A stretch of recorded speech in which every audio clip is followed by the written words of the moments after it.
आदरणीय सभापति जी, मुझे किस्सा याद आता है। 99 मार्क्स लेकर एक बालक घमंड में घूम रहा था और देश सबको दिखाता था, देखो कितने ज्यादा मार्क्स आए हैं। तो लोग भी जब 99 सुनते थे तो शाबाशी देते थे, बहुत उसको हौसला बुलंद करते थे।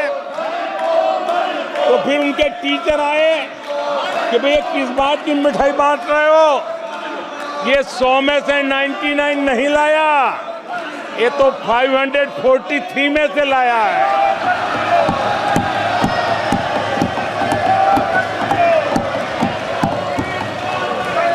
अब उस बालक बुद्धि को कौन समझाए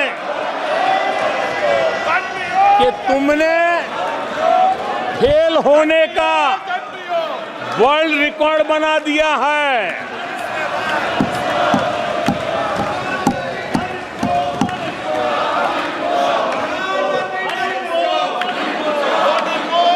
कांग्रेस